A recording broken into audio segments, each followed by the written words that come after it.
Bien, ahora sí. Bueno, buenas noches, buenas tardes para los que están del otro lado del Atlántico. Vamos a comenzar un poquito de retraso porque hubo un accidente en el metro, con mucha perturbación, organizado especialmente para perturbar esta presentación. Un suicidio. Aparentemente. Bueno, ya ahora comenzamos.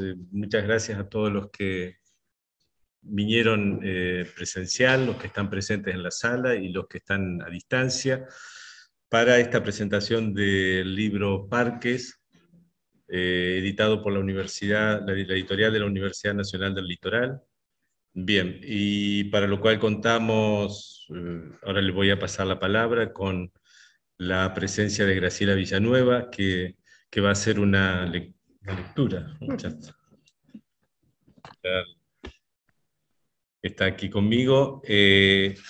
También contamos con la presencia de Omar Corrado, Omar Espósito, que va a acompañarnos musicalmente. Y con efectos especiales, de una gran sofisticación, y también con la presencia de Mirna Insua, quien va a colaborar con la lectura.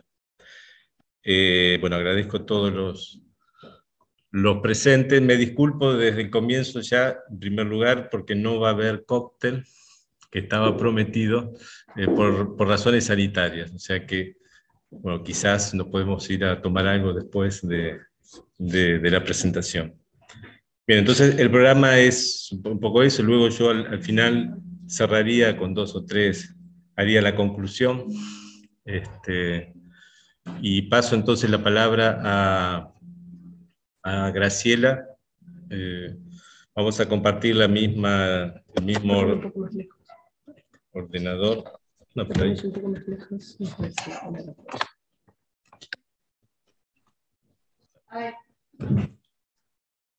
Bueno, buenas tardes a todos, buenas noches aquí y buenas tardes allá. Bueno, voy a leer algunas reflexiones, como una especie, en el flyer decía, una visita guiada por estos parques, que me imagino que muchos conocen, que aquí tenemos. Entonces, Parques traza un recorrido por el espacio y también un recorrido por el tiempo. Y dibuja además la historia de una escritura. 3 parques, uno argentino, el Parque del Sur, en Santa Fe, y 2 franceses, el Parc du Ventoux, que después le vamos a llamar Parque del Ventoux, en Lorient, y el Square Legal en París. Están allí para que ser leídos, respectivamente, por cronista, novelista y poeta. El primer texto es una nueva versión del ya publicado en Parque del Sur, en Rosario, en 2008, que muestro aquí. Ese texto lo había escrito el cronista, que ahora se vuelve cronista, con mayúscula y sin artículo, y que vuelve acompañado de editor, que también es traductor, y de reditor, que es aquel cuyo punto de vista genera la reflexión de la postdata, que es uno de los agregados de esta segunda versión de Parque del Sur. Reditor se da el lujo, además, de citar, a su vez, otros puntos de vista en nota al pie, y subrayando la complejidad del dispositivo de enunciación, las referencias a editor se incluyen en notas de R, con lo cual editor parece confundirse con reditor. Entonces, Parque del Sur es el primer texto y evoca el parque de la infancia que le toca al cronista. Es él quien puede leerlo y el que puede contarlo. Su evocación empieza subrayando la contradicción entre 2 experiencias del parque, una caracterizada por el movimiento, la que surge al enfrentarse por primera vez con el Parque del Sur desde el flechabús que trae a cronista de vuelta a su ciudad natal, y otra de inmovilidad, construida a partir de 2 fotos al final de esa estadía. Como corresponde al recuerdo de infancia, hay en este parque retazos de cuentos infantiles. En un momento se evoca el camino más largo, que nos hace pensar en ese camino más largo y camino más corto que tenía como posibilidades Caperucita. Y también el caminito de la muerte, que reemplaza la sobriedad y la gravedad del subtítulo que había en la versión anterior, que era el camino de la muerte, mucho más grave. Entonces, en este recorrido por el Parque del Sur, hay interesantes reflexiones sobre Mateo Bosch y la idea de que el núcleo de sentido no se encuentra, sino que se inventa, y sobre la catedral inconclusa. Sobre esa catedral no hay fotos porque no pertenece al lugar al que se está presentando, pero me imagino que toda la gente de Santa Fe la tiene presente, y yo, que no la conocía, busqué las fotos y son fotos que parecen irreales, como esa descripción, y me parece una parte realmente súper interesante. Como tuve la suerte de que Sergio me prestara la versión de este ya que es un incunable Parque del Sur, como de formación profesional me puse a mirar lo que era igual y lo que había cambiado, obviamente. Entonces, bueno, como ya dije, el cronista se volvió cronista con mayúscula, entonces donde la función se convierte en nombre propio y en identidad. Después se modifican algunos encuadres de fotos y se suprimen algunas fotos, teniendo el lugar que tienen las fotos, es una forma de reescritura del texto. Se agrega algún apartado, que en realidad, según dice al final, algunos estaban escritos ya. Bueno, hay uno que realmente me llamó la atención, que es Dicho sea de paso, que es un hermoso texto sobre el nombre de una avenida. Hay dos notas a la segunda de las evocaciones del parque que abren el texto, y el editor se vuelve traductor y le hace decir a Beckett: nunca viajamos por el gusto de viajar, somos boludos, pero no tanto. También el parque como objeto, que es un apartado que se agrega y que da vuelta a la percepción habitual al poner el acento en el objeto y presentar al sujeto como un apéndice subordinado, que es una idea fundamental en Parques, y también la postdata sobre la que voy a volver. El texto termina con la manzana embrujada, que, siguiendo la isotopía del cuento infantil, evoca el fantasma de una niña bella en las casas expropiadas para construir el futuro de un centro cívico. Pero el cuento infantil se enturbia cuando el recuerdo de la casa de la niña fantasma se confunde con la evocación de un centro clandestino de tortura que funcionó en ese lugar. Fotos desdibujadas de poca calidad contribuyen a este relato de fantasmas. Y me hicieron pensar en las de Ellen South, que en su evocación de los desaparecidos tiene esas fotos borrosas, un modo de afirmar que sobre ese tema no puede haber imágenes netas. La reflexión sobre la foto desdibujada y los proyectos que se disuelven, como el del centro cívico, está subrayada por la postdata de este primer capítulo de Parques. La postdata, como dije, es un agregado de la nueva versión. Esa postdata propone una reflexión sobre la foto de la tapa del libro Parque del Sur, editado en esta colección naranja. Ahí tienen esa foto. Entonces, es una foto que ya había aparecido en formato pequeño en el interior de Parques, del nuevo libro. La postdata adopta el punto de vista de Reditor.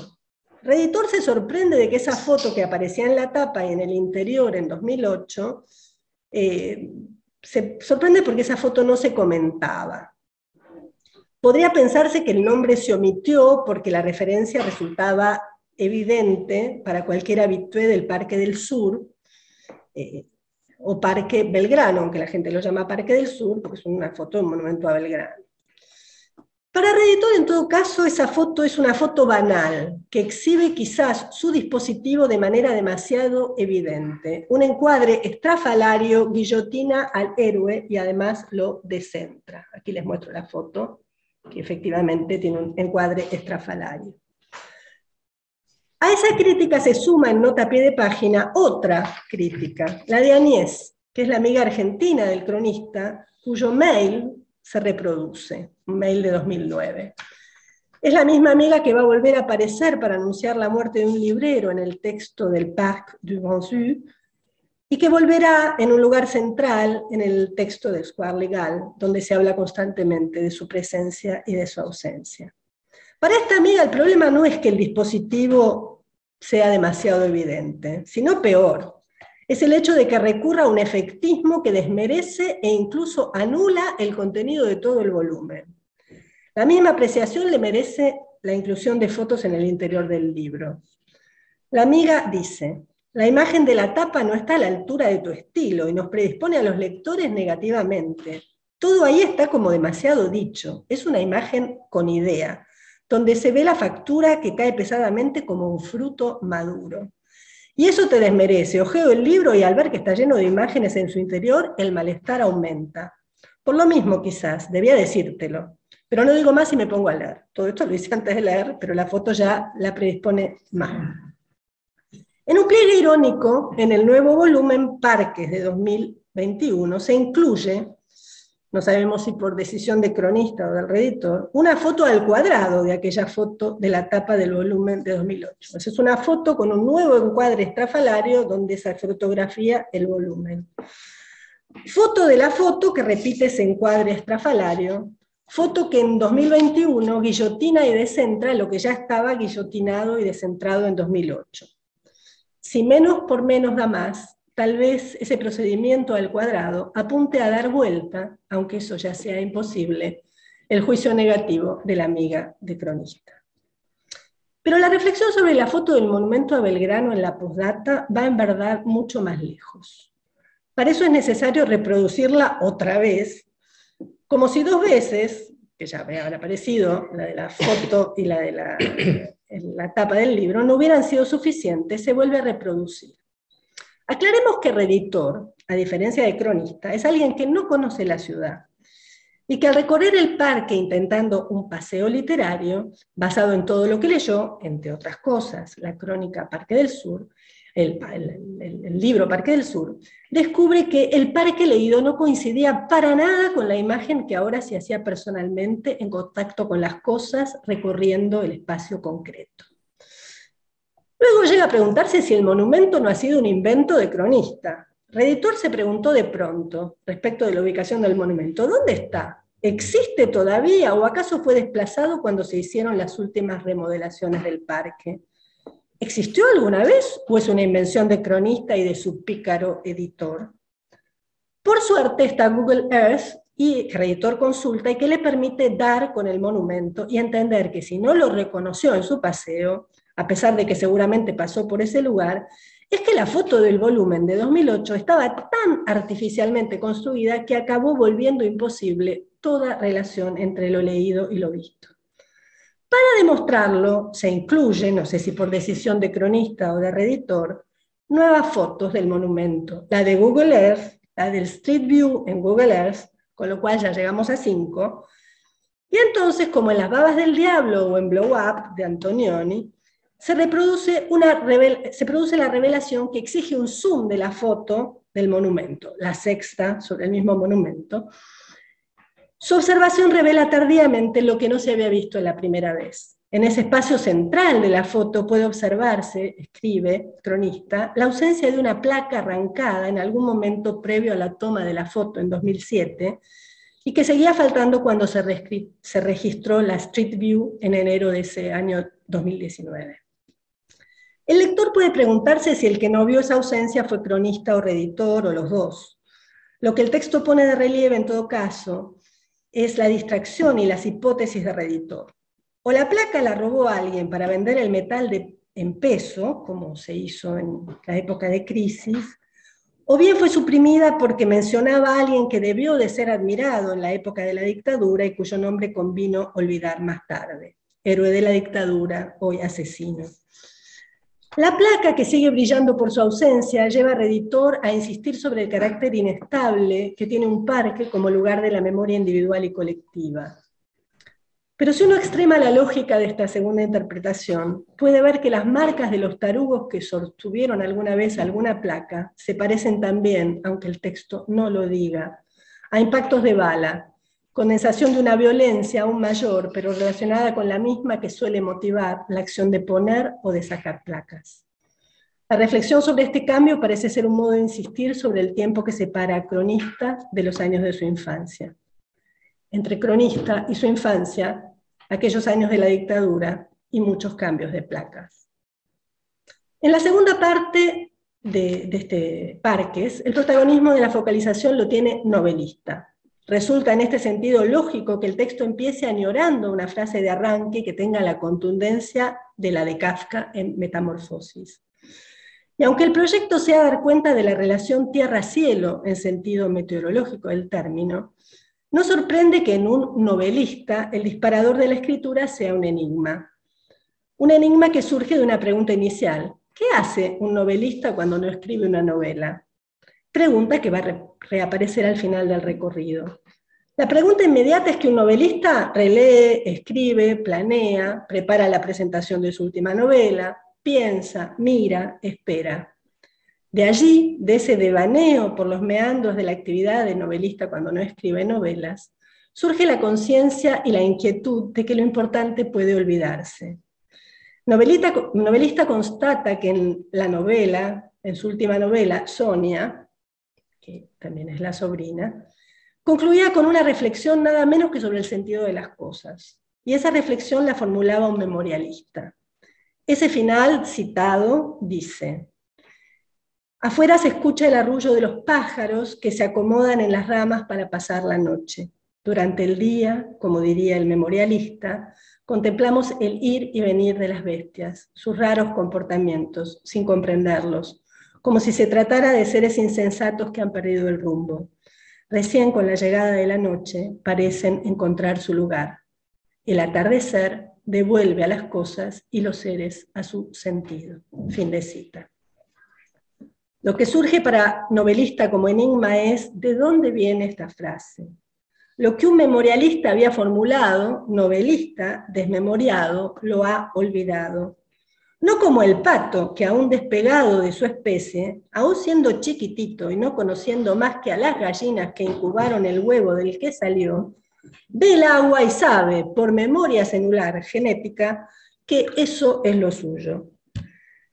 La respuesta al enigma de novelista la va a encontrar justamente en el proyecto de este recorrido por el Parque del Bensú.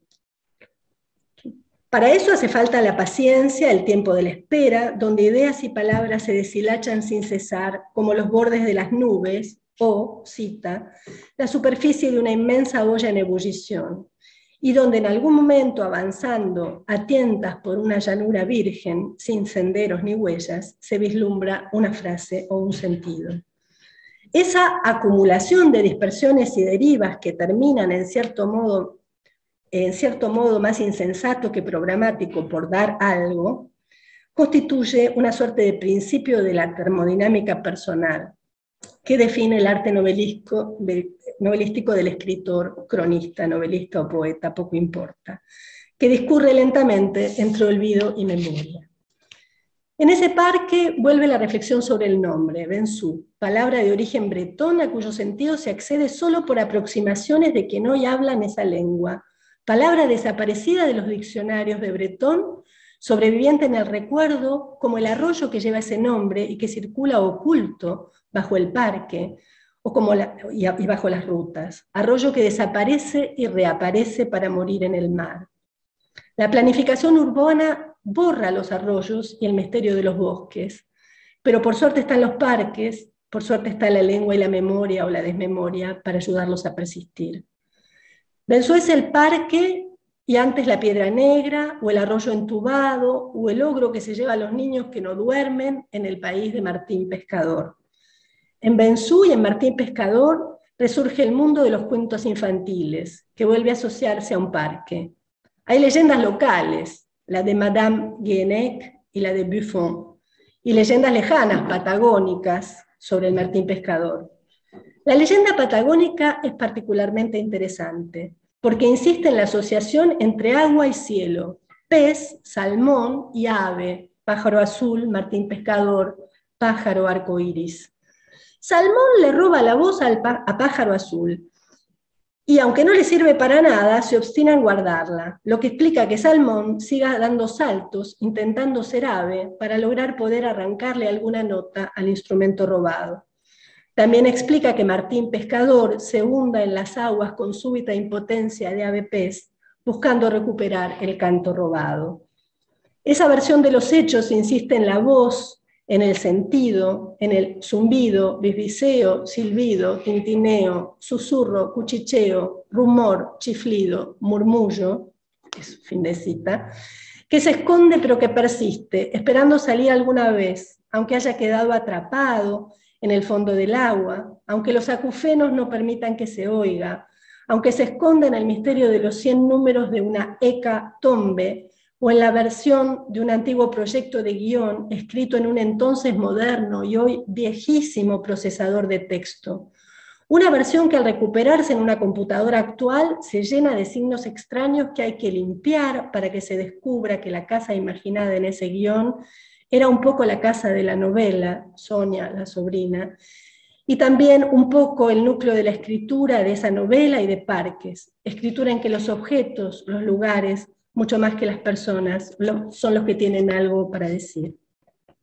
El texto de este Parque se complace en subrayar abismos, el que existió entre el insignificante arroyito que alimentaba el embalse y los horrores de la Segunda Guerra. El Benzú alimentaba la rada por donde partían las endemoniadas máquinas nazis a sus misiones criminales.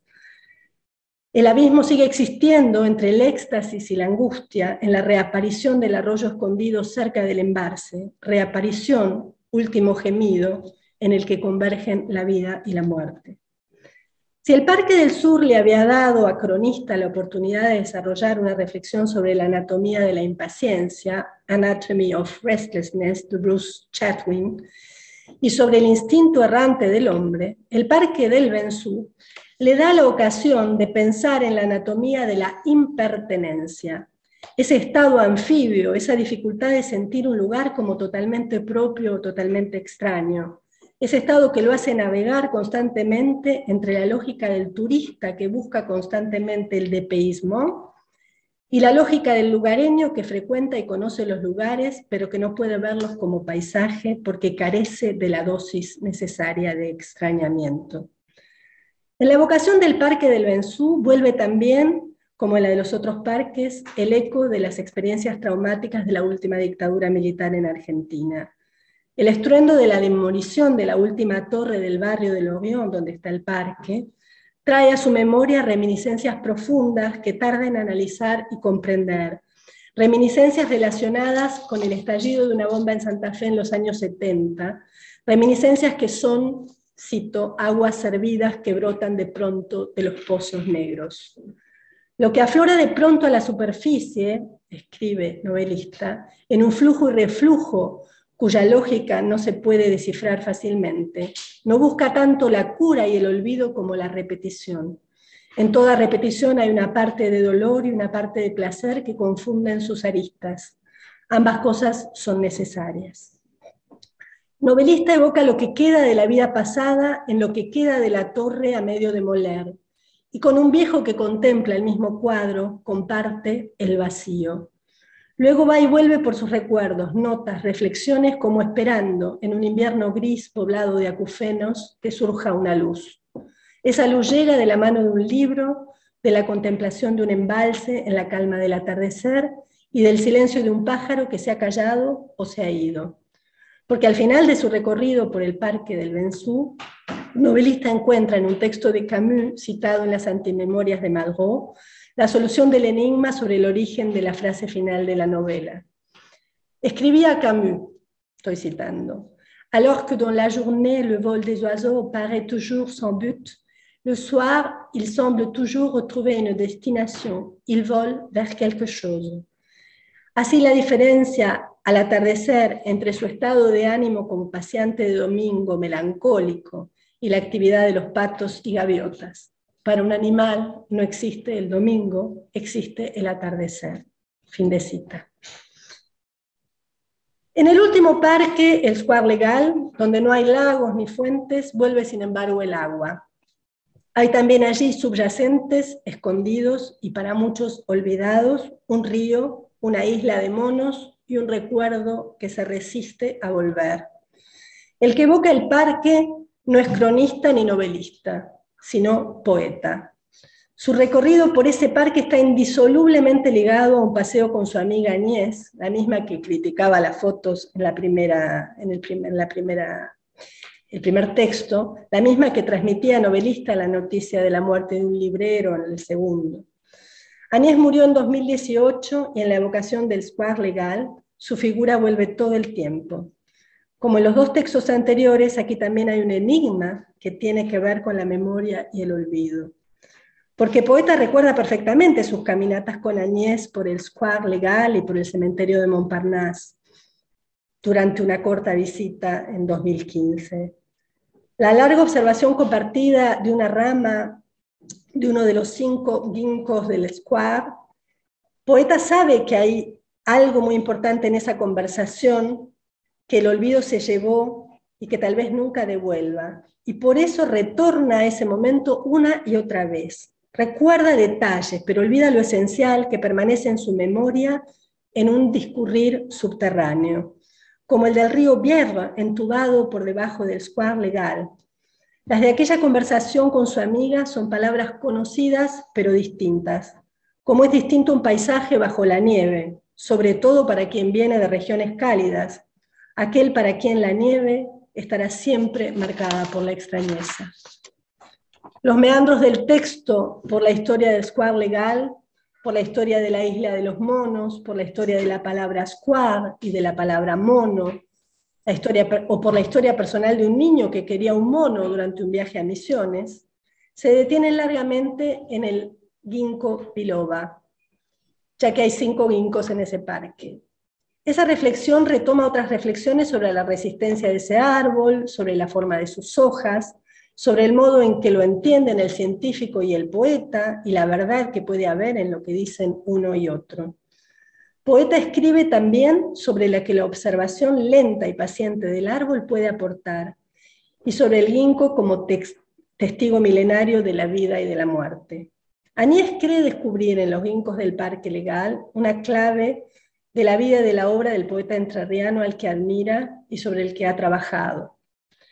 Poeta que vivió y murió en París, y que aunque el texto solo ya lo llame Amadeo Calvo, es al mismo tiempo, creo, Arnaldo Calveira, Juan L. o Amador Calvo, nuestro colega y amigo muerto en 2017. El recuerdo subterráneo que no acaba de volver sigue obsesionando a Poeta, que por eso regresa a Square Legal para observar una rama enorme de uno de los ginkgos, prodigio que parece desafiar las leyes de la gravedad, y que recuerda haber observado durante mucho tiempo con su amiga Agnès un domingo de 2015. Poeta siente que en esa rama sigue vibrando la conversación que no logra recordar. En la fotografía y en la observación de la rama pelada de hojas en el invierno, se encarna la pregunta incesante lanzada al vacío que un día compartieron Poeta y su amiga. Allí está la punta del ovillo, ya que en esa conversación en la que Poeta lo recuerda de repente, Agnès habló por primera vez de su detención en 1975, de un tiempo cuya medida exacta Poeta desconocía. Esa conversación es el comienzo de algo que la muerte interrumpió para siempre. Por eso Poeta interrogará a la gente cercana a Agnès y en un viaje a su zona, entrará con ellos en la casa de su amiga muerta y podrá ver en el patio cómo ha crecido un retoño del ginkgo que el poeta Amadeo había plantado en el jardín de una casa que después de muchas décadas de exilio había acabado por ser vendida. En ese ginkgo está la fuerza, aunque el poeta descubra con tristeza que en el Square Legal la hermosa rama del árbol que había contemplado largamente con Agnès ya no existe. El recorrido por el Square Legal concluye con una reflexión sobre los verbos podar y desramar, y sobre la posibilidad de que el sentido de un parque cambie completamente. Poeta constata que, echando por tierra tantos meses de observación apacible, una simple tarde y una noticia cambiaron el significado de este square. De pronto pasó a ser el lugar donde su amiga Agnès, probablemente por única vez, supo abrir su corazón y confiarle el secreto más inconfesable. Poeta no recuerda, pero recupera la sombra de ese recuerdo, como la sombra de su amiga sobre la lápida provisoria de un poeta muerto. Recupera la estela del paso de aquellas palabras compartidas, el recuerdo subterráneo que también es promesa de un poema. La última reflexión de Square Legal surge de la última foto, la del árbol mutilado y a su vez rejuvenecido, la foto de un vacío que queda vibrando con la ausencia de una rama, y que es ese vacío, ese llenado que Sergio nos regala con estos parques.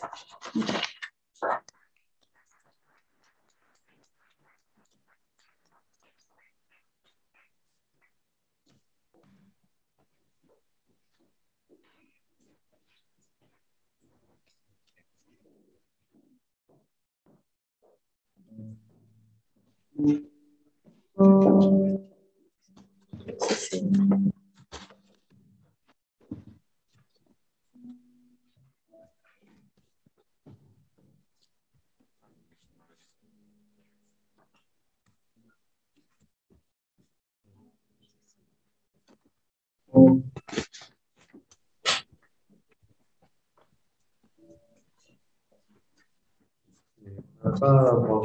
Je n'ai pas branché la guitare, et bueno, no, perdón, en español. No conecté la guitarra y no sé, creo que la escuchen bien, si no se la escuchan podemos enchufarla, ¿no? Voy a hacer una pequeño acompañamiento, algunos efectos especiales para acompañar la lectura de Mirna, y luego haré 3 pequeños números musicales al final de la lectura.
La lección de los textos que voy a leer me pertenece. Le agradezco a Sergio que no haya intervenido en esto, porque es una lección caprichosa, muy íntima, que refleja quizás mucho más los aspectos biográficos que tiene el texto que el texto en sí mismo.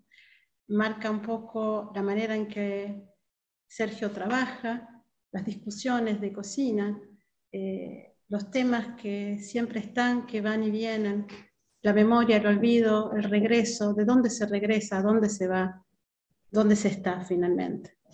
El primer texto es Dobleces del regreso.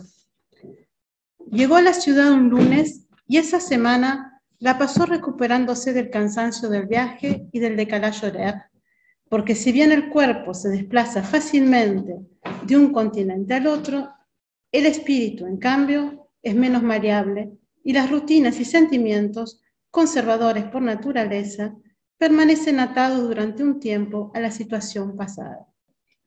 Fueron días dedicados, por otra parte, a las bienvenidas y a los reencuentros con la familia y los amigos, actividades que, cierto, no facilitan precisamente el reposo. La semana siguiente fue secuestrado por una banda de virus que asolaba el país y conducido a esa otra dimensión de la realidad que se llama gripe. Bárbaros en sus maneras, desprovistos de la más mínima consideración, los virus lo arrebataron del mundo y lo tuvieron postrado 6 o 7 días en la cama. El sentimiento de extrañeza era doble. Tenía la impresión de que nunca terminaba de llegar, pero también de que nunca podría volver a irse. Se encontró así en un estado que ya había conocido, pero que hacía mucho tiempo no vivía. Casi que tenía que remontarse a su infancia para recordar algo semejante.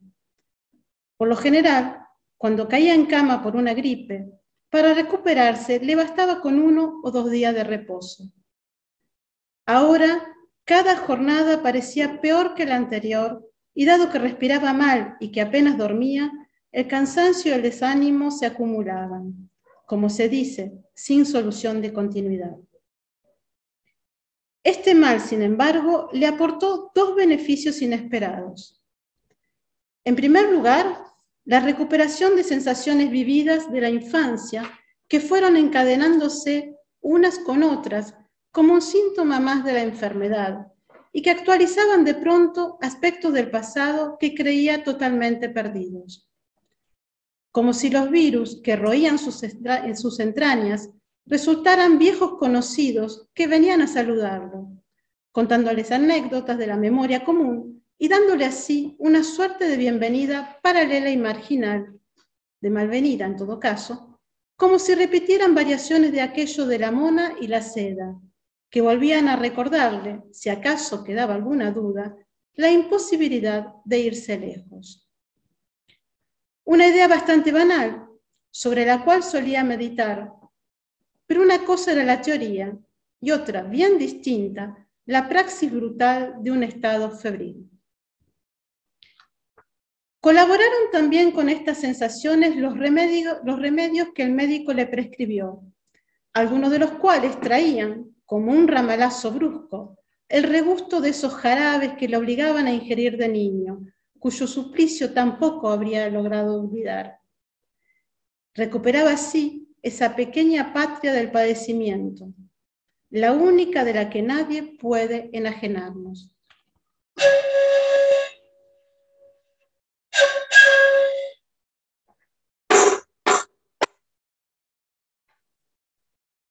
Igualmente beneficiosas fueron, en segundo lugar, las conversaciones con su padre, que se instalaba a su lado a hacerle compañía.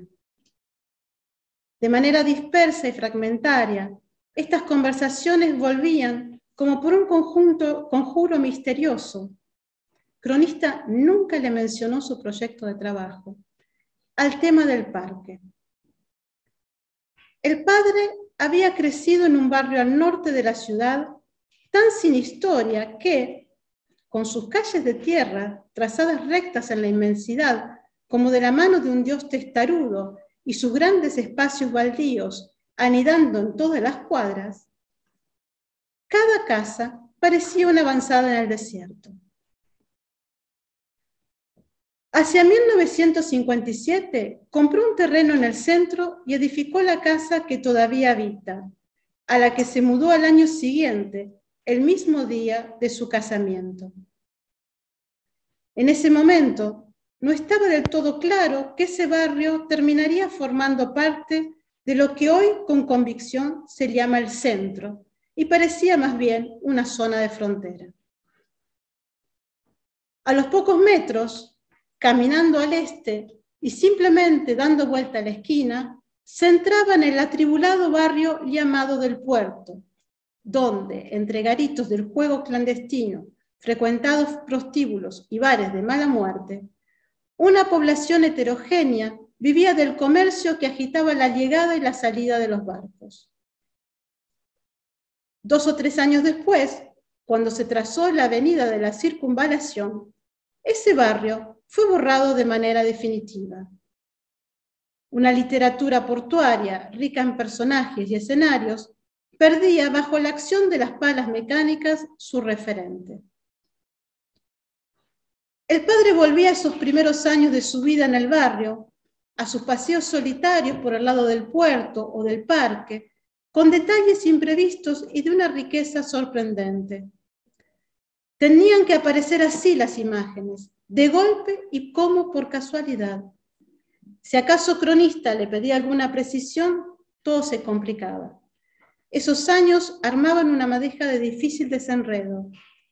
Pese a haber asistido a su emergencia y definición, tenía de todo aquello una imagen opaca, la de alguien que viene de lejos y que, por temor a un rechazo, se ejercita sin descanso en la discreción.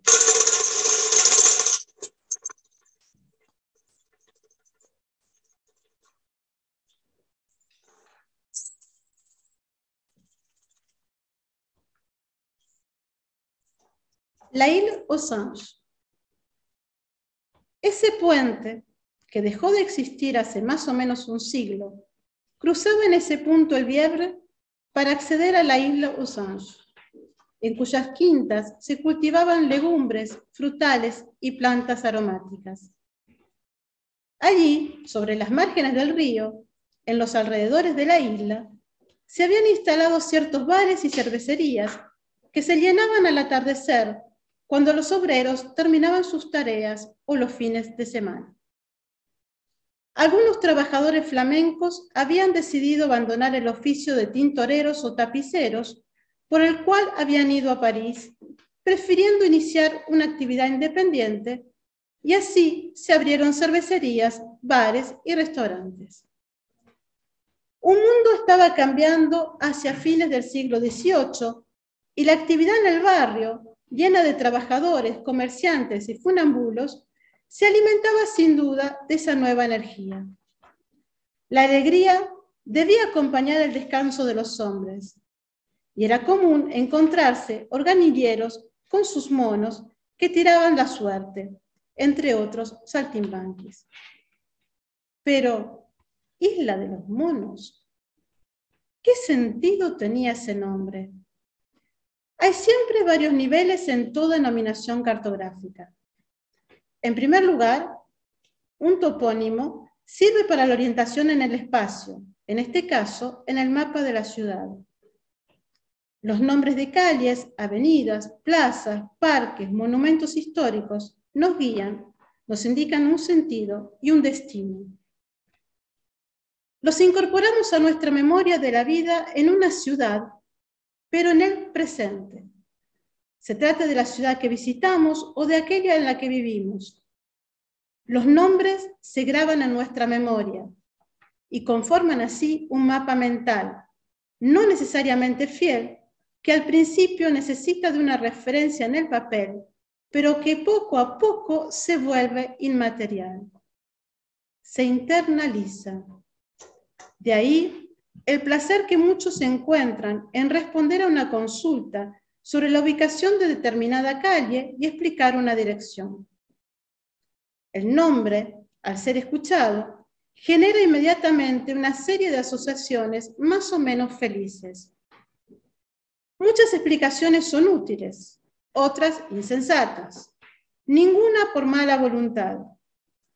¿Cuántas veces reprochamos al diariero o al taxista que nos indicó, con seguridad olímpica, cómo llegar a tal o cual sitio, habernos mandado al carajo?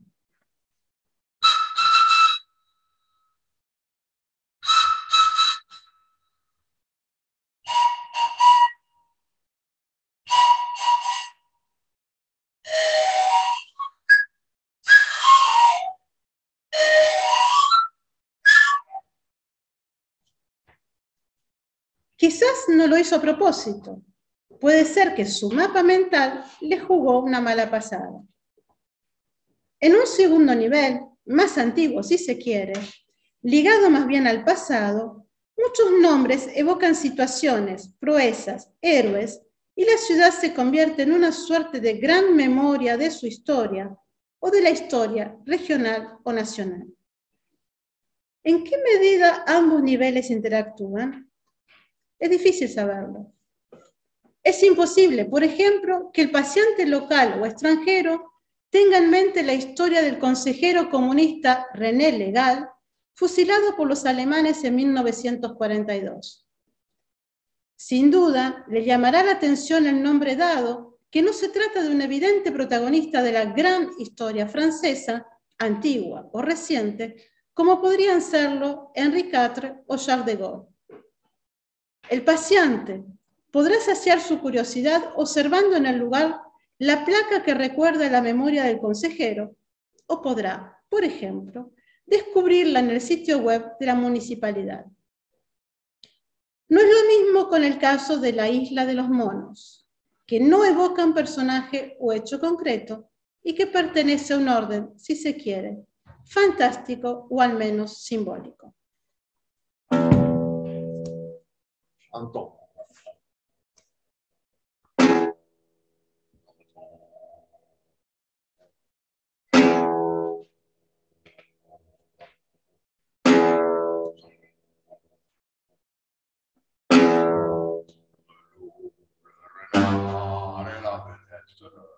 J'entends les loups et les renards chanter.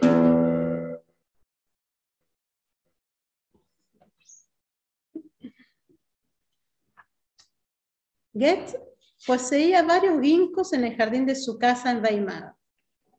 Había quedado fascinado con ese árbol cuando en un paseo al castillo de Heidelberg, a fines del verano de 1815, lo contempló por primera vez.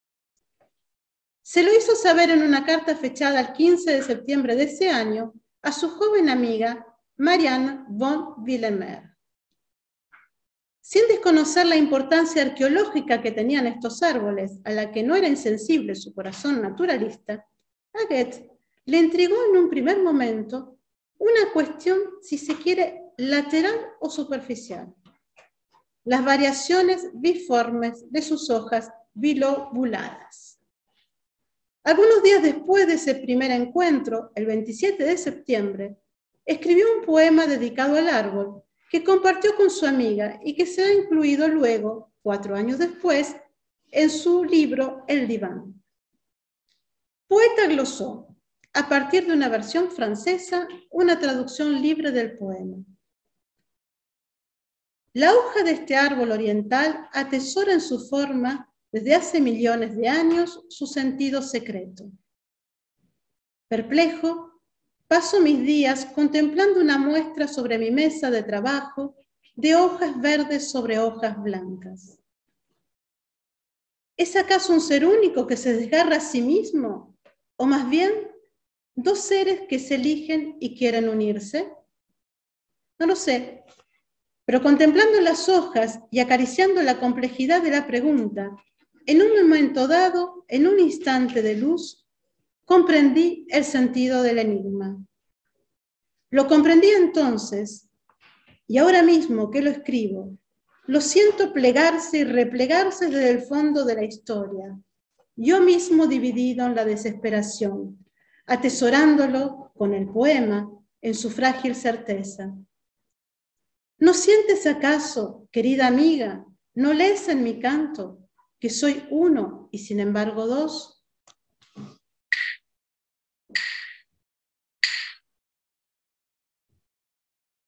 Poeta recogió 2 muestras distintas de hojas de ginkgo, ejemplos de las formas extremas que sorprendieron a Goethe, y las pegó en su cuaderno. Goethe estaba convencido, al menos en el momento de escribir el poema, de que una de estas formas, la que se encuentra separada en 2 lóbulos, al centro por una suerte de corte o herida, siendo doble en su origen, evoluciona hacia la unidad y termina cerrándose. Y veía o leía en esa tensión entre el 2 y el 1 una enigmática metáfora de la fusión amorosa. Poeta había aceptado con emoción, en una primera lectura, esta resplandeciente verdad del poema. Pero tuvo una crisis profunda, más profunda de lo que pudo creer al principio, cuando al cabo de sus propias investigaciones comprendió que esa verdad partía en realidad de un error básico casi infantil. Los presupuestos que dieron lugar al poema de Goethe no tenían ningún asidero científico. Cada hoja es única y no cambia en su estado a lo largo de toda su historia de hoja, desde la primavera hasta el otoño. Goethe debe haberlo comprendido sin duda algún tiempo después, cuando plantó los ginkgos en el jardín de su casa y pudo observarlos detenidamente a lo largo del año. Sin embargo, no corrigió el poema. ¿Quién posee la verdad? ¿El científico o el poeta?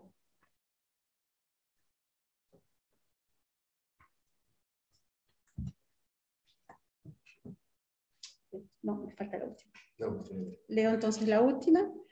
Leo el cierre del libro. El ser de un parque. ¿Acaso un parque, esta rara inversión urbana?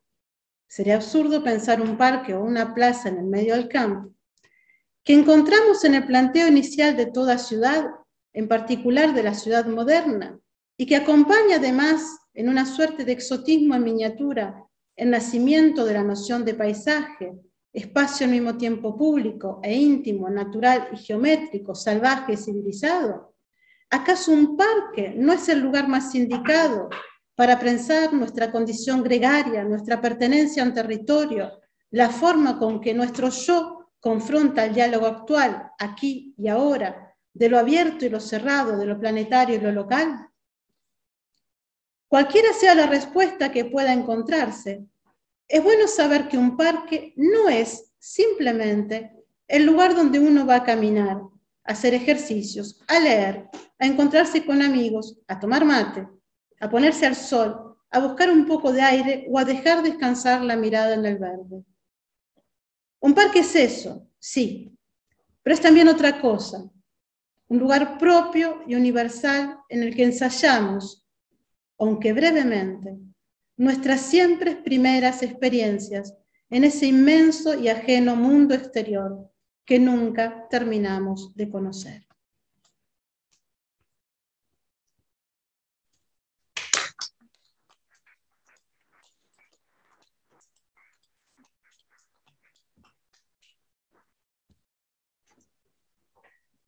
bueno, yo voy a proponer 3 piecitas musicales inspiradas de mi lectura del libro. La primera es, simplemente se trata de palabras que, no sé, de alguna manera me llamaron la atención, me gustaron, y otras que se colaron aquí. Así que voy a hacer un pequeño acompañamiento musical con la pronunciación de esas palabras. Por supuesto, hay 3 partes en el libro, y luego entonces yo respeté estas 3 partes. Empieza, pues, la primera palabra es el título de cada parte del libro.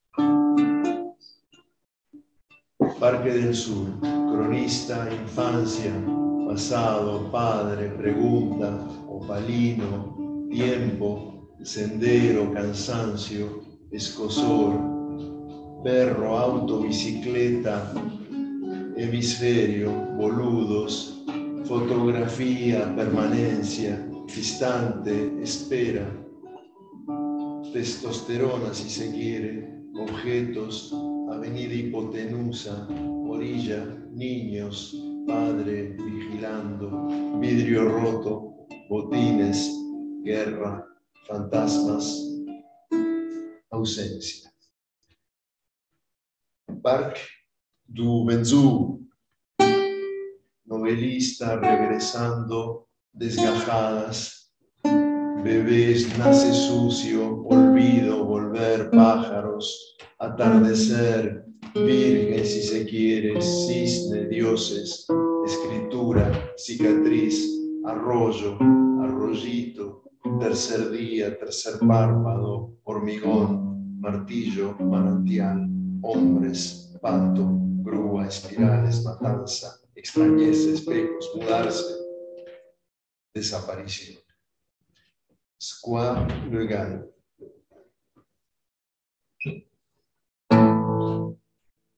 Poeta, piernas, brazos, añez, cementerio, duelo, poema, información, Rosita, muy en serio si se quiere, futuro, Montparnasse, entrerriano, puente, isla, río, nostalgia y mocasí, simios, mendigar, recompensa, árbol oriental, científico, unidad amorosa en cierto modo, alegría, lápida, presencia, militar, apuleyo que era negro, raíces, Paraná, desramar, alivio, palabras, fósil, lugar. Y luego, algo que me llamó la atención en este libro es que Sergio incluyó un poema de él, ¿no? Quintetos. Es personal. Es personal, es tuyo, claro. No, porque está también ese poema de Goethe, pero claro, este es un poema, entonces me llamó mucho la atención. Y ese poema que está incluido ahí se llama Quintetos del Derrumbe. Entonces yo hice, porque tiene un lenguaje bastante urbano, ¿no? Entonces hice un pequeño blues argentino que se llama Quintetos del Derrumbe Blues. Incluso te puse acá la letra, le hice dos pequeñísimas variantes, para la canción, porque esa acá te lo doy, ya la firmamos los dos, Delgado Espósito. Cuando salga el disco. Ahí ya.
habían sacado las máquinas, habían partido los hombres, limpio y plano el terreno quedó,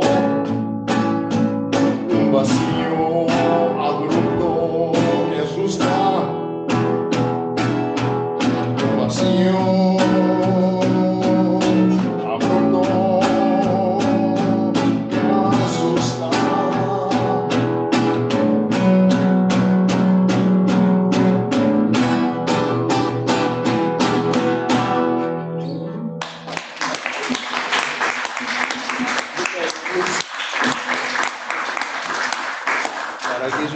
en el rock argentino, un poquito inspirado en el estilo del trío Manal de aquella época. Sí, porque tenía que ver con la letra, ¿no? Muy me recordó las letras de Javier Martínez Manal. Y para terminar, quería encontrar alguna canción que se refiriera al parque, pero no encontré dos, pero no me gustaron. Así que modifiqué una canción de Spinetta, de Luis Alberto Spinetta, que los argentinos conocen muy bien, y para los que no conocen es un gran músico de todo, porque hacía rock, jazz, canción, etcétera, y muy buen poeta. Y tiene un disco muy confidencial que se llama Spinetalandia, que en realidad fue un fracaso en su momento, pero tiene una canción que se llama Vamos al bosque. Una canción hippie, en realidad es improvisada, ¿no? Que la hizo en un estudio. Y bueno, le cambié el bosque por el parque. No creo traicionarlo mucho en el espíritu, porque un bosque es un parque grande, o un parque es un bosque pequeño, así que, pero quedaba bien, me dio la impresión entonces. Sigo mirando hacia ti, las escaleras son un tanto ante el calor del público, pienso que podríamos hacer algo participativo, si os apetece. Y entonces ahí, en esta canción, es así como un poco mantra, ¿no? Por lo de hippie también, se repite siempre un estribillo, que es dame tu amor, vamos al parque nena, ¿verdad? Pero ahí había un coro en el disco, entonces es así.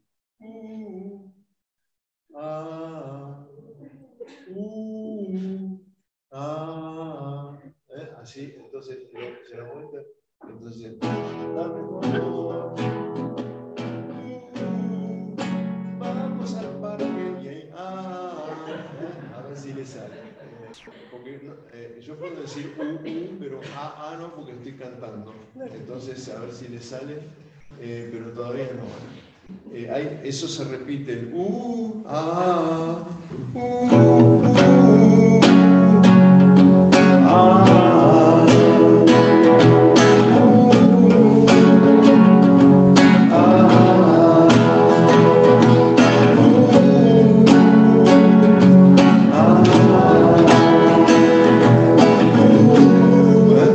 Bueno,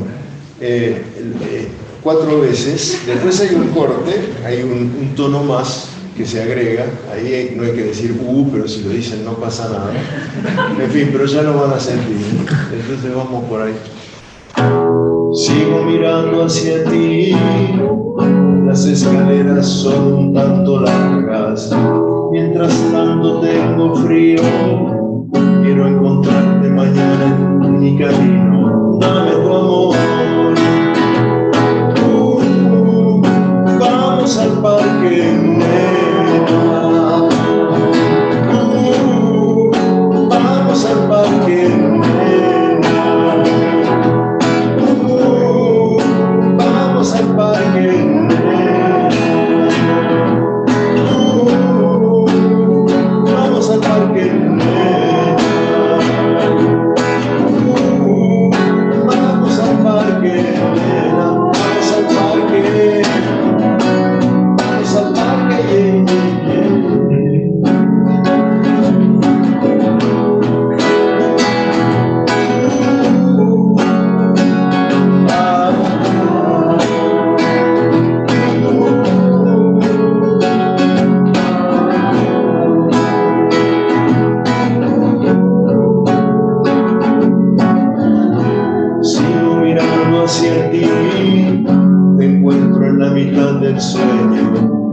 Mientras uno las mitades, voy encontrando la mitad del cuento. Dame tu amor. Vamos al parque, nena. Vamos al parque, nena. Vamos al parque, nena. Vamos al parque, nena. Vamos al parque, vamos al parque,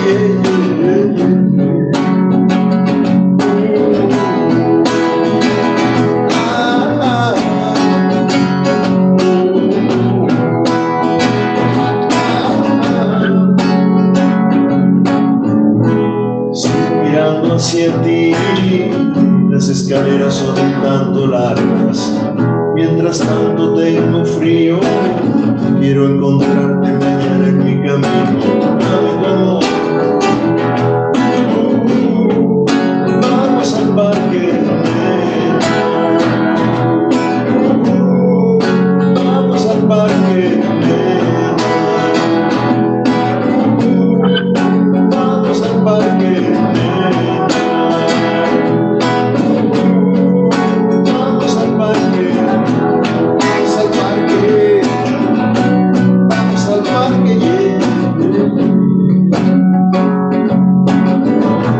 Sigo mirando hacia ti, te encuentro en la mitad del sueño.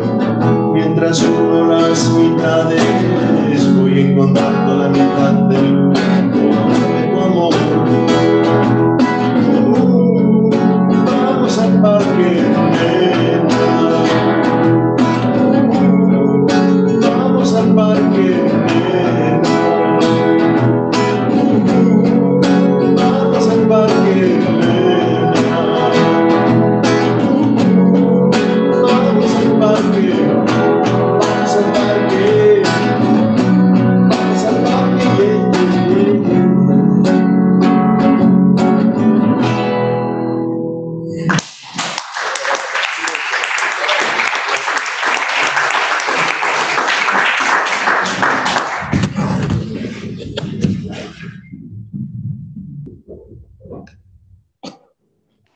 ¿Ahí me ven? Sí. Bueno.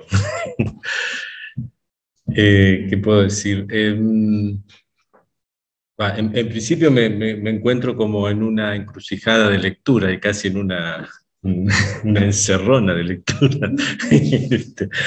De la lectura, evidentemente, bueno, que hizo Graciela, que es la más seria de todas, digamos, una lectura basada en el análisis, pero también con notas de afecto y de encuentros muy particulares. Bueno, la lectura de Mirna del texto, que es su selección, digamos. Yo hubiera quizás seleccionado otros, ya eso es una lectura. Y bueno, la lectura musical de Omar me encantó, me emocionó.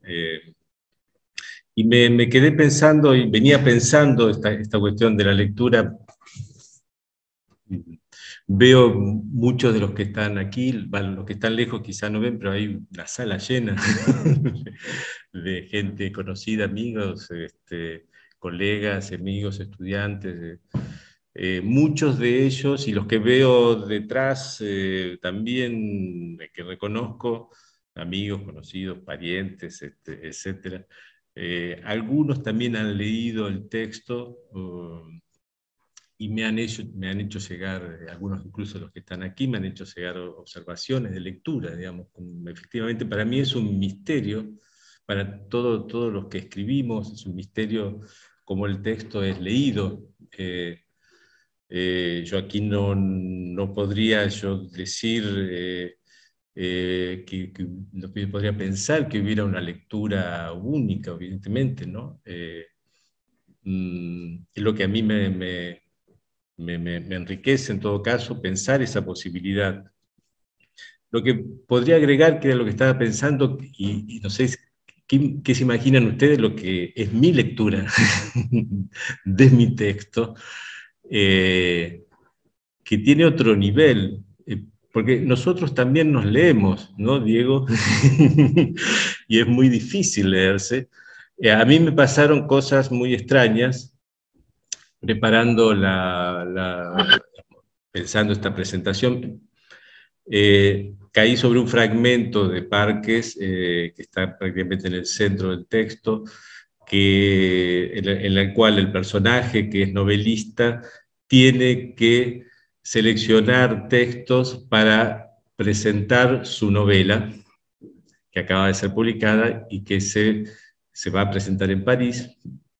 Entonces tiene que seleccionar textos y al mismo tiempo ejecuta la lectura de sus propios textos, y de pronto descubre un pasaje que había olvidado, y que sobre todo había olvidado el motivo de la escritura de ese pasaje. Hay una cuestión del olvido. Ahí tuve yo personalmente, como lector de mí mismo, un efecto de doble abismo. No sé si existe la palabra doble abismo, o por lo menos de abismo.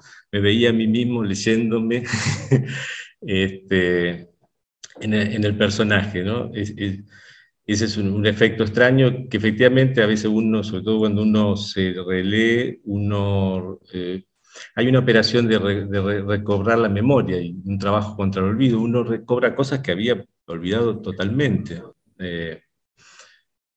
O sea, al menos uno se relee a sí mismo. No sé si esto al lector le puede interesar, sería una disciplina que habría que inventar, es que son las lecturas de los escritores. Fuera de toda hipocresía, fuera de toda postura intelectual, etcétera, sobre el tema. Una segunda cosa que me pasó, que me di cuenta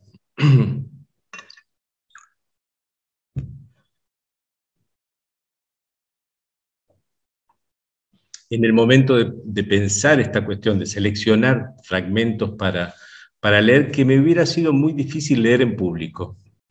Por eso quizás la asistencia de Mirna viene un poco a reemplazar, compensar esa cuestión. ¿Por qué? Porque me hubiera emocionado. Hay varios pasajes de lo escrito que tienen relación con personas que son el modelo referentes de lo escrito. Bueno, Graciela intentó encontrar algunas claves, no es así, la desmiento totalmente, más o menos, quizás, eso sería trabajo para otra cuestión, pero evidentemente la figura del padre, la figura de la amiga, que ya no están, me hubieran producido una dificultad para leer, me hubiera emocionado, no hubiera podido seguir leyendo, ¿no? Y eso es muy extraño que nos pase, y nos pasa, que nos leemos y nos emocionamos, sin ninguna, digamos, puesta teatral de la cuestión, ¿no? También escribimos para emocionarnos a nosotros mismos también, ¿no? Yo he recibido comentarios de lecturas de lectores muy diferentes que me han transmitido una cierta idea de emoción también, y es algo que es un dato que participa de la pregunta por qué uno escribe, ¿no? Si uno escribe intelectualmente, escribe por cierta cuestión profesional, de oficio, etcétera, pero de pronto como, en primer lugar, es un lugar de memoria personal, y en segundo lugar es un lugar del sentimiento, de la emoción. Me estoy volviendo muy sentimental, pero simplemente estoy comentando una experiencia que tuve. Y últimamente me están interesando mucho, a mí personalmente, la pregunta por el motivo de la escritura, ¿no? Estoy trabajando, intentando trabajar sobre la cuestión de la inspiración, que es un viejo tema que tenemos que volver me parece, a repensar fuera de toda mitología, fuera de toda cuestión religiosa, ¿qué es lo que nos lleva a escribir, ¿no? Creo que esto que estoy tratando de comentar en cuanto en la cuestión de la encrucijada de las lecturas es un poco eso. Me acompaña lo muestro desde hace algunos meses, porque es un librito chiquito, pero lo vengo leyendo en el avión, en el colectivo, en el metro, en el tram, Paul Valéry, la coquille, el hombre y el caracol, o la concha, que Valéry se pregunta, ¿quién hizo el caracol? Parece la respuesta simple, desde un punto de vista científico, matemático, naturalista, pero la respuesta no es simple. ¿Quién hizo el caracol? ¿La hizo el molusco? No. Hay algo que lo predeterminó hacerlo.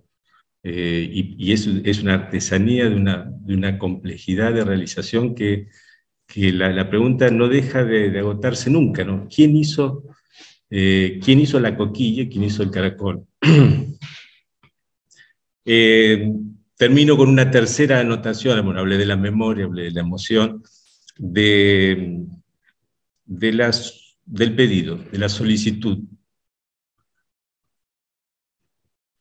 Este libro es muy particular en mi carrera de escritor, digamos. Pues es un libro pedido.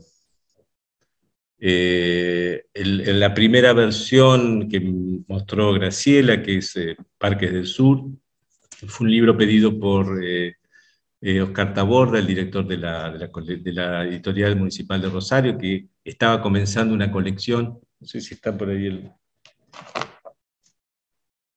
que este es uno de los primeros, que se llama la colección Naranja, como todos ven, es naranja.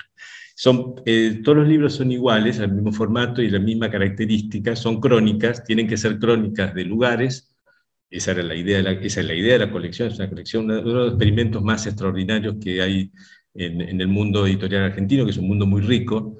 Entonces invita a escritores, se les solicitaba, se les pedía, en este caso me pidieron a mí, que eligiera un lugar sobre el cual quisiera hablar, escribir, digamos, una crónica. Tiene que ser una crónica, con cierta, digamos, con todo el dispositivo del cronista, de la crónica, etcétera, que todos conocemos, somos todos estudiosos de literatura, más o menos, o de análisis del discurso, y que además tenía que estar acompañada por fotografías. Entonces había que escribir una crónica sobre un lugar y sacar fotografías. Un poco ese es el punto de partida del primer libro, que fue un pedido. La primera vez y la única vez en mi vida me han pedido cosas, ¿sí?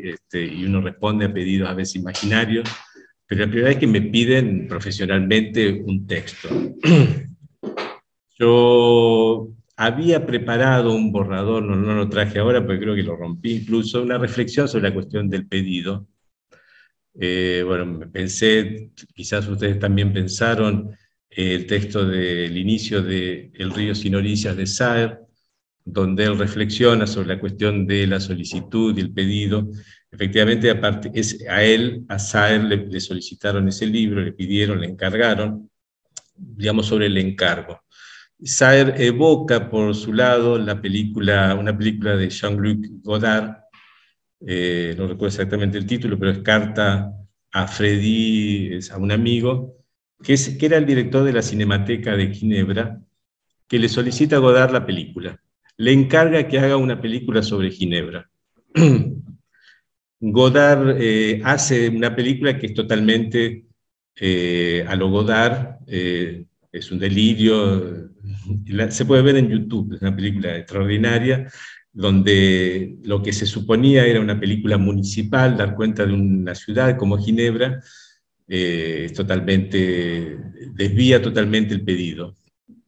Dice Saer que solo un artista europeo puede permitirse ese lujo.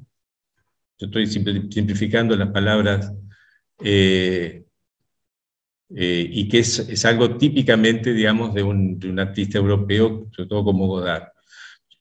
Yo me di cuenta que lo que dice Saer es relativamente incorrecto, porque en realidad Freddy, el director de la Cinemateca Suiza, si encarga a alguien como Godard, que además es su amigo, una película, sabe que Godard va a hacer una película de Godard, y va a hacer lo que hizo. O sea que en realidad Godard responde casi estrictamente al pedido de su amigo, porque hace lo que Godard sabe hacer.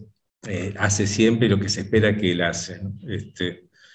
Isaac dice por su lado que en cambio un escritor argentino, un escritor latinoamericano no puede permitirse ese lujo porque pocas oportunidades tenemos de que nos pidan algo, y etcétera, etcétera, y también es falso, porque si a un escritor argentino le piden algo, las complejidades burocráticas administrativas de cualquier dispositivo estatal o privado argentino no va a verificar en absoluto que el artista haya hecho algo, digamos, que responda al pedido. Y yo vuelvo aquí a hacer un pequeño elogio del pedido. A mí me encantó que me pidieran la primera vez, y ahí yo encuentro una respuesta a la cuestión de la motivación muy precisa. Por primera vez en mi vida me piden algo y yo respondo estrictamente al pedido, y sin embargo hago algo que no me... que me satisface, digamos, algo que responde a mi propio deseo. Entonces yo hago una defensa del pedido, en contra de lo que dice Saer y riéndome un poco de lo que dice Godard. Ahí hay mucha, digamos, como, me parece a mí, mucha postura intelectual respecto a esa cuestión. Porque es interesante encontrar una fuente de pedido que nos lleva a escribir, ¿no? En este caso fue muy concreta, fue el director de la editorial que me lo pidió, etc.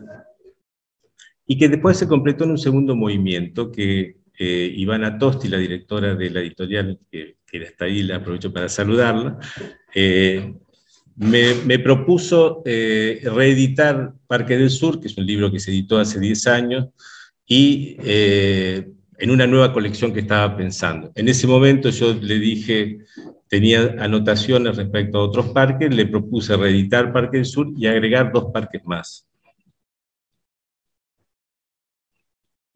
Y así surgió Parques, entonces, que tiene una primera parte, es la reedición revisada, porque Graciela va a hacer la edición crítica, la cual me permitía agregar 2 fragmentos que había descartado porque Taborda me había pedido que los saque porque se extendía demasiado, los libros tenían que tener un formato estricto. Me pareció interesante volver a ponerlo, agregué una postdata, etcétera. Y presenté 2 parques más, que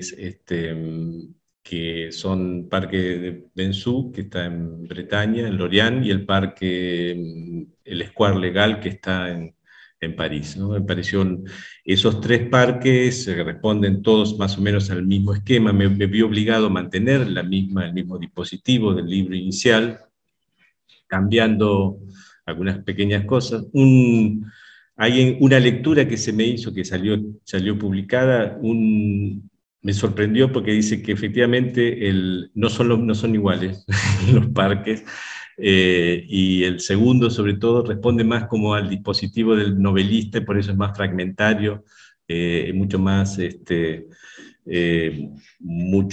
de anotación que el primero, que es mucho más una crónica. El segundo no se parece en realidad a una crónica, etc. Pero bueno, yo defiendo la cuestión del pedido, y vuelvo sobre esta cuestión inicial, ¿qué es lo que nos lleva a escribir? También lo que, en definitiva, si nos piden algo, el que nos pide es un lector también, ¿no? Entonces, en la lectura uno está recuperando como ese impulso que se va realimentando modestamente, pero no me puedo jactar de un público masivo, pero he tenido pequeñas, puntuales y sucesivas lecturas que me emocionan, me impulsan a seguir, etc. Y eso creo que ese es el tercer elemento, ¿no? El primero que mencioné fue la memoria, el segundo fue la emoción, y el tercero es el pedido, ¿no? Esos son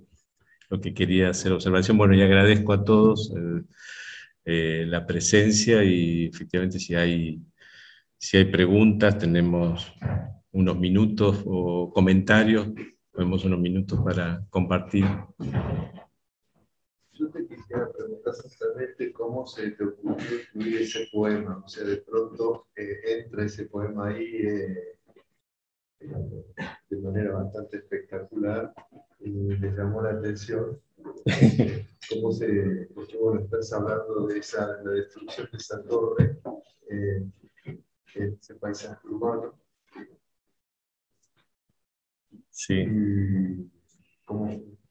Y bueno, porque yo escribo poemas también. Sí, pero ¿por qué ese, o sea, sobre ese tema tan, como de alguna manera urbano y a la vez destructor, ¿no? Porque claro, es la destrucción del edificio, pero más Sí. están las fotos. Para los que están lejos quizás no escucharon, digamos, Omar pregunta por qué la inclusión de ese poema, que es un poema urbano sobre la destrucción, que es la segunda parte del libro. No sabría responder, digamos, tendría que... a ver, Graciela quizás puede responder mejor que yo. Lo único que puedo decir es que, sobre todo el segundo libro fue escrito a partir de cuadernos, eso está explicado incluso en el texto, de anotaciones en cuaderno. Efectivamente ese poema lo encontré en un cuaderno, porque sí, a veces escribo poemas, es como una especie de ejercicio de divertimento, ¿no? Yo supongo que Omar debe estar escribiendo secretamente una novela, pero bueno.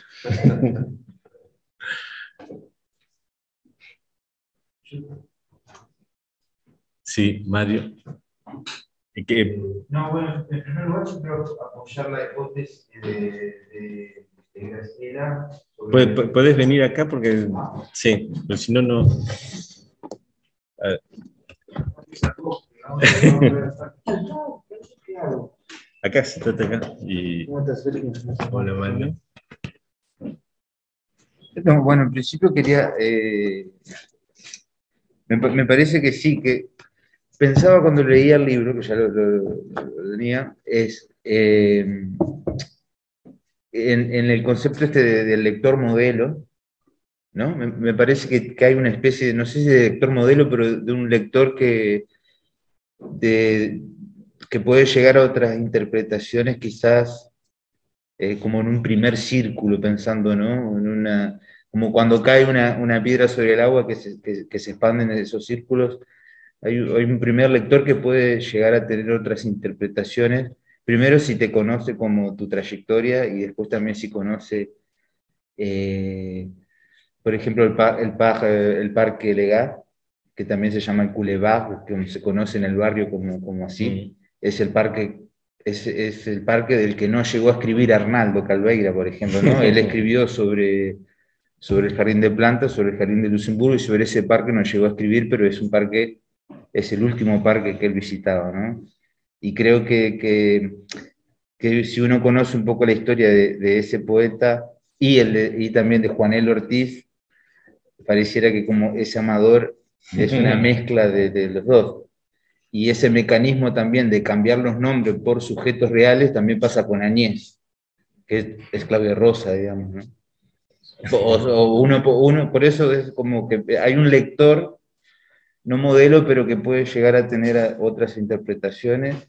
Y bueno, eso era como el comentario. Y la pregunta sería, ¿por qué el orden de cronista, novelista y poeta y no en otro orden? Porque me parece que el libro se puede leer distintamente y creo que es como una opinión, digamos, yo hubiese empezado con poeta, por ejemplo, ¿no? Lo primero que cuenta es cronológico, es la historia de los parques, en la vida de Sergio. Sí, hay, digamos, dos preguntas, uno sobre el lector y el lector ideal. Efectivamente imagino que cada uno tiene un lector, un lector ideal. Ahí está en algún momento puesto en escena el personaje de Añez, es una especie de lector del personaje, de novelista o de cronista probablemente, pero no sé, no sabría responder. Efectivamente, yo en todo caso pensaría la cuestión de la lectura como un diálogo, una conversación, como el poema de Quevedo, ¿no? Conversación con los muertos, converso, estoy en la torre, converso con difuntos, etc. La lectura es un poco eso también, muchos de los personajes evocados en el momento que yo escribía, si la hipótesis de Graciela y la hipótesis de Mario es correcta, no son nada más que hipótesis, hay Arnaldo Calveira por ahí, o Juan L. Ortiz, y Claudia Rosa, efectivamente, el personaje de Añez, esas dos personas estaban muertas en el momento que yo escribía, ¿no? Lo digo así, porque el tema de la muerte me tiene obsesionado, estoy medio como... había un diálogo ahí, sí, imposible, imaginario. La cuestión del orden sí es cronológico, espacial, pero se puede leer de distinta manera porque es un libro fragmentario. De todas maneras, el interior de cada... Eso, digamos, creo que está claro desde el comienzo. La apuesta es que es un libro fragmentario. Son fragmentos, notas, se pueden leer incluso y tiene distinta manera. Uno puede en el metro, en el colectivo, se pueden leer fragmentos sueltos. Creo que hay una línea que une los elementos, pero la cuestión del parque, efectivamente ahí hay una cuestión interesante que claro, solo Mario, que está haciendo su tesis doctoral sobre hizo una película sobre Arnaldo Calveira, lo conoce muy bien y ha explorado los espacios de Arnaldo. Efectivamente hay algo, efectivamente el parque donde Arnaldo iba, sobre todo con sus hijos, es el Escuadra Legal, y no los parques célebres de París al que igual él dedica libros, que son el Jardin de Luxemburgo o el Jardin de Plantes, al cual iba efectivamente. A mí eso me interrogó mucho, me pareció muy fuerte, digamos, como dato. Es un espacio de memoria íntima, muy privada. Un turista que viene a París, un turista argentino, tiene que ir al Jardin de Luxemburgo para ver el espacio del cual Arnaldo Calveira escribió el libro, como puede ir al Jardin de Plantes, porque ahí escribió Calveira un poema, pero también Cortázar escribió algún relato de Axolotl. O sea, uno puede hacer ese turismo. Yo sé que Miguel Ángel Petreca, no sé si nos escucha, está organizando tours turísticos, que sería una buena idea. Pero el Escuadra Legal escaparía a cualquier recorrido turístico, porque nadie lo tendría. Es un espacio en ese sentido muy, muy privado, y donde además se encontraban, porque vivían cerca, los hijos de Arnaldo Calveira con los hijos de Saer, con Jerónimo Saer, era el lugar donde iba también, ¿no? Entonces, ese es otro dato así privado, íntimo de la escritura de ese lugar. Y tiene la historia de ese río, efectivamente, ¿no? Un río tubado. Sí. De la Brieve, que es un río efectivamente que fue entubado y el espacio era una antigua isla que cuando fue secado el río, quedó como espacio vacío y se hizo el parque, ¿no? El Escuadra Legal. No sé si hay comentarios no estoy prestando atención.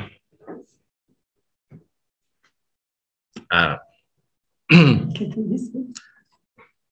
Hay comentarios de Rafael Arce, saluda, de Borja Cano también saluda. No sé si Borja no está acá cerca, vino, está a distancia. Ivana, la editora, que saluda la lectura de Graciela. Hay saludos de Laura Romero, Karin Bergem, también un saludo. Y un comentario de Mario Nosotti. Qué linda y atenta recorrida por el libro, Graciela, me diste ganas de volver a leerlo. Bueno, Mario es uno de los primeros lectores, además escribió una nota hermosísima que salió y me hizo un reportaje. Y me hizo el reportaje, cuando terminó el reportaje, no sé si Mario está por ahí todavía conectado, creo que se fue. Terminó el reportaje, como cuando se apaga el micrófono, me dice, pero Añez es Claudia Rosa, ¿no? Yo ni te lo pregunté, yo no pregunté nada.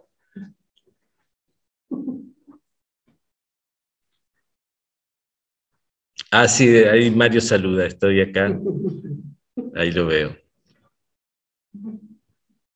Estoy revelando intimidades, Mario, de tu oficio. Sí. Ah, no la vi. A lo lejos. Sí, A ver, estoy acá. No sé si se me escucha. el sonido. ¿Sí? ¿Me escuchás? O sea, ¿me escuchan? No sé cuántos son. A ver, un momento. Adelante. ¿Se escucha ahí?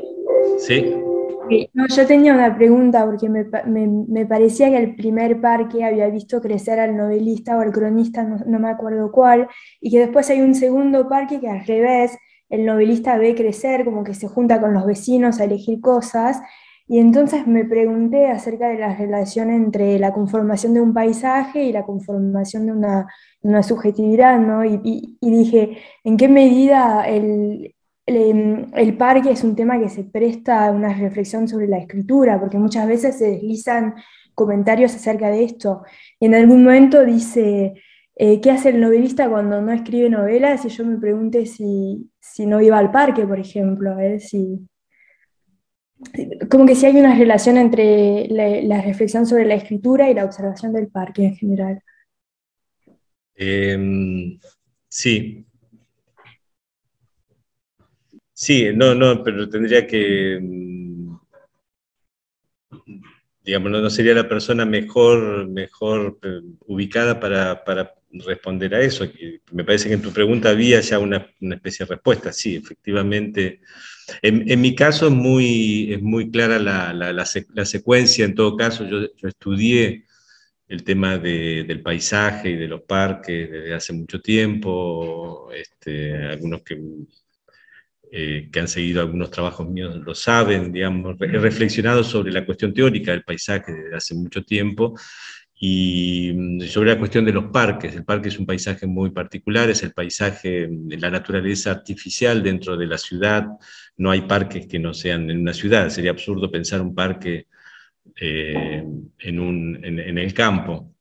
Como se le llama parque a veces a un lugar, cuando se conserva la naturaleza, en un parque natural se lo llama, pero no es natural, es un parque conservado, se ha delimitado el terreno para... El parque es algo delimitado para poder conservar la naturaleza o presentarla de manera artificial de una determinada manera, o al menos con la mediación del hombre. Eso es previo, pero en el momento que surgió el pedido de escribir sobre el Parque del Sur, que no estaba absolutamente en mis planes, y a partir de ahí fui encadenando los otros parques, a la reflexión inicial yo incorporé, digamos, la experiencia. Como un médico que estudia la anatomía y en un momento se lanza y se encuentra frente a la sala de operaciones y tiene que ir identificando las partes. Uno hace una experiencia más práctica. De todas maneras, yo suelo ir a los parques, algo que me gusta hacer. Y a partir de ahí se desprende probablemente una relación entre el parque y la escritura, pero es una experiencia muy precisa en este libro, ¿no? Efectivamente,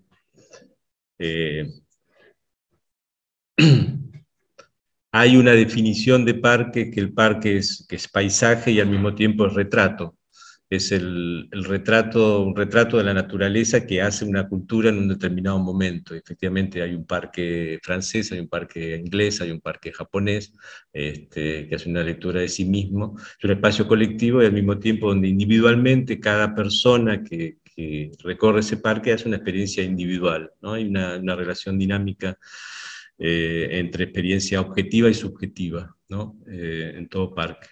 Yo la hice acompañando de anotación, una cámara de fotos y cuadernos y luego un pasado en limpio en función de un proyecto. Mario Nosotti dice, es una novela de enigma. Efectivamente, es una novela policial. hay que encontrar a la víctima y el asesino al mismo tiempo. Hay un saludo de Fernando, que es mi hermano.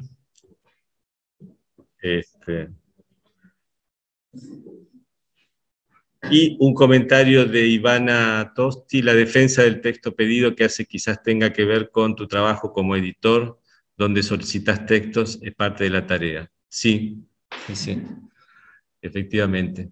Pero me parece que yo soy una especie de dinosaurio en el sentido de yo y unos pocos editores. Generalmente los editores, sobre todo los editores argentinos, y creo que también raramente piden últimamente, más bien es una especie, están en una especie de búnker, replegados, resistiendo el ataque de millones, de miles de escritores que tienen manuscritos y que quieren publicar. Entonces esa es más la imagen actual, ¿no? Diego Guillón hace así, efectivamente la imagen más actual del editor es esa, ¿no? Es alguien que tiene que resistir el ataque de miles de manuscritos, y son realmente miles. En Argentina al menos cada argentino tiene una novela en el bolsillo, o sea que... Pero a mí yo defiendo esa idea del escritor que solicita, que pide, me parece extraordinario, ¿no? Y que paga además. Bien, creo que podemos terminar. Bueno, agradezco a los que están aquí, los que están allá, y bueno.